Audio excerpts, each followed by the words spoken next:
আল্লাহ রাব্বুল আলামিন এখান পর্যন্ত যা দেখলাম আমাদের ফসল মোটামুটি 90%ই ভালো ফসল আছে এখন পর্যন্ত। সেই জন্য রাব্বুল আলামিনকে শুকর না করছি।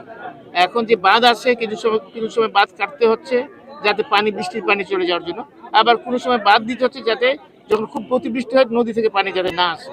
এটার জন্য আমাদের লোকজন বাঁধ কাটে, বাঁধ লাগায় এবং অনেকগুলো প্রায় 20টা-50টা পর্যন্ত আপনার পাম্প লাগায় যাতে পানি দেয়।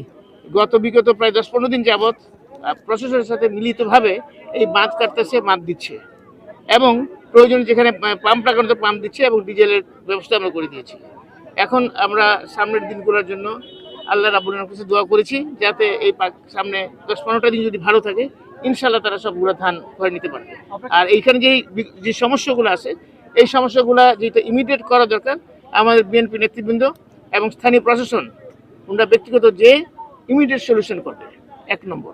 আর যেটাকে আমাদের পার্মানেন্ট সলিউশনের দরকার সেটা লিস্ট করে নিছি, প্রশাসনকে দিয়েছি, সেটা তো সময়ের সাপেক্ষ ব্যাপার, সেটা ধীরে ধীরে আমরা করে ফেলবো আগামী সিজনের আগে ইনশাআল্লাহ। ডিজেল পাচ্ছে না এটা আপনার কাছে আমি শুনলাম, কিন্তু আমি তো ডিজেল কি পাচ্ছে না। প্রথমত হচ্ছে আমার কাছে আমার বিএনপি নেতৃবৃন্দ বা জাতীয় জনগণ বলছে পাওয়া যাচ্ছে, যদি না পাওয়া যায় থাকে সেটা আমরা ব্যবস্থা করবো, এটা দায়িত্ব আমাদের সরকারের এবং আমরা সরকারের জনগণের জনপ্রতিনিধি হিসেবে আমাদের দায়িত্ব।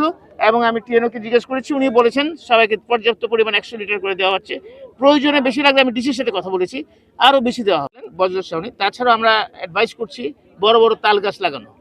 তাল গাছ হচ্ছে প্রাকৃতিকভাবে এটাকে প্রোটেক্ট করে এবং সেই তাল গাছের জন্য আমরা উদ্যোগ নিয়েছি, বন মন্ত্রণালয়ের সাথে কথা বলতেছি আমরা। এই তো সরকার মাত্র 1.5-2 মাস হলো সরকার গঠন করছে, আমরা বিভিন্ন জায়গায় বড় বড় তাল গাছ লাগবো, বজ্রশ্রাবণী করবো।